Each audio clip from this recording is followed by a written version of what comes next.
All right. Well, many of you have been asking, is the housing market headed for a crash? Well, in today's episode, we are going to uncover the key indicators of that crash. I'm Gigi, your homegirl, with the Gigi, your homegirl group, Picket Home Advisors, with this week's market update. Get your coffee, get your seat, and let's talk about, are we gonna crash? I mean, that's probably the question everybody is asking in the industry, whether you are an industry expert or you're a homeowner just wondering what the heck is going on. So, today we're going to look at two major pillars. Okay. So, in any market, we have to look at two things: supply and demand. That's right. Good old elementary school supply and demand is how we are forecasting the market and the key indicators that we're looking at. So here's the thing: Jacksonville is still short on houses. And believe it or not, prices do not decline unless there is too much supply and not enough in demand. That's what happened in 2008. And fortunately or unfortunately, that's what we're all, as untrained eyes looking at is, well, what happened in the past could happen again. Well, I'm going to show you some key indicators as to why that's not actually the case, because it does boil down to supply and demand. Our months of supply is about 2.5 to 3.5 months that it would take to sell out the homes that are currently for sale if nothing else came on the market. And as of July, we'd sell out in just shy of 3 months, which is about 40% lower than the average month supply back in 2010. And under 5 months of supply indicates the market is still favoring sellers. So there's still some opportunities to sell in this market. And when in doubt, we have to think it out. So more supply than demand means lower prices. More demand than we have in supply, which would indicate higher prices. So we can't confuse this with inflation. Inflation is just basically more money into the system. So something that we are probably already know are those basics, but how do they really impact what's going on in our economy? The single number factor that is there is basically homes for sale, supply, and we divide that by the closed sales for the month or the quarter or year over year, whatever your number is that you're looking at, that's going to equal, what we're looking at. So supply divided by demand. So let's think about this for a minute. A number less than five is going to indicate that there are more buyers than sellers. Above five means there's more sellers than buyers. So we're going to use this to determine if sellers have a little bit more leverage or if buyers have a little bit more leverage in the negotiation process. And that's what we know as when you hear the term buyer's market, seller's market. Someone asks, how's the market? Well, the response is simple: it depends on who's asking and what you're thinking of doing in this season.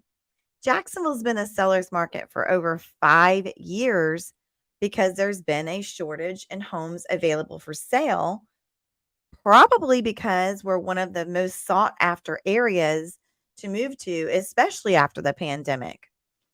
So here's the thing to think about: inventory is low, but Jacksonville homes are still continuing to be on the rise. And so the average sales price is up 11.9%, and the median sale price is up 9.5%. As a result, the market's in a little bit of an imbalance. We're seeing prices rise in Jacksonville. I mean, heck, in most of the country, we're seeing that. So when the average price is up 12% and the median's up close to 10%, and remember, the average takes the sales that month and divides it by the total dollars by the number of sales, right? So a really big or small sale could move that average slightly, especially if there's not a lot of inventory available. So the median and exact price ignores the lower and the higher sales. Most economists use median to avoid influence of outliers like the high and low sales. So what the heck does this all mean, right? Basically, the imbalance of more demand than supply has been basically the status for a while now, and there aren't many signs that things are going to change. So that leaves new construction as one of the main sources of homes to buy. But unfortunately, our builders are facing a variety of challenges, and it doesn't appear that that's getting any better anytime soon. Building permits for single family homes are down 30% versus last year, according to Northeast Florida Builders Association. And so when we mix that all together in our market mixing bowl, it suggests that we're going to see this trend continue until there are major changes with our supply. Each year has felt like the peak in most markets until prices go a little higher or interest rates climb. Here's the thing we do know. Let's talk about the elephant in the room, mortgage rates. We're all wondering what the heck is happening. So I'm not going to use that cliche, date the rate, marry the house, because I'm sure many of you are over that. It's overplayed. I said what I said. But here's something new you probably haven't considered. When mortgage rates were in 16 to 20%, yes, I said 16 to 20%, back before the pandemic, way back when, people were still purchasing homes. Home appreciation standards is about 3% year over year. When the pandemic hit, we were forced to do a lot of new normal things. We got these crazy low rates of like 2 and 3%. And we all were like, wow, we have struck gold in the mortgage rates.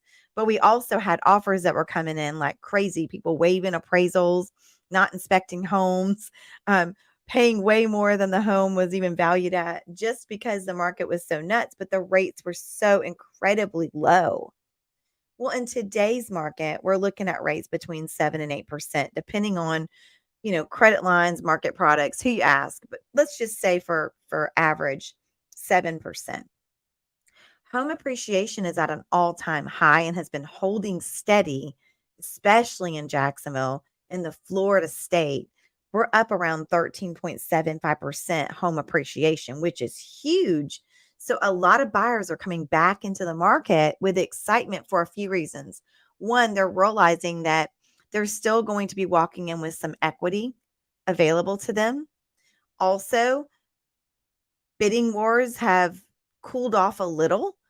So those first time home buyers, those VA buyers that were getting passed up in the past by, people coming in with cash and hundreds of over asking dollars, that's quieted down as well. So now the real buyers can be back in the market and be competitive and be able to get the home they're looking for.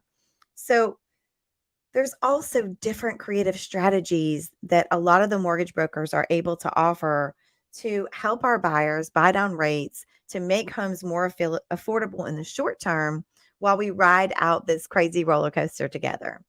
So let's focus on the big picture. Buying a house is a long-term investment, not a one day, a 1 month, a date. It's a long-term investment. It's also an investment that has an upward bias, meaning that it will go up over time. Sure, we will have ebbs and flows, but it's a consistent will happen ebb, flow, but you're always going to have an investment long term. Very few people look back 3 years from buying and feel like, man, I got a really bad deal. What I do know is rent currently, the interest rate on rent is 100% with zero investment. So if you have questions on today's market, we respect and understand that there's a lot of information coming out from the media, and you're probably just trying to digest what's real, what's not. I'm Gigi, your homegirl with Pickett Home Advisors. We are happy to sit down with you, do a consultation, have a discovery call, go over what we know about the market based on facts, not feelings, and ultimately provide you with what you need to make an informed and educated decision on what might be right for you now or in the future when it comes to selling or purchasing a home.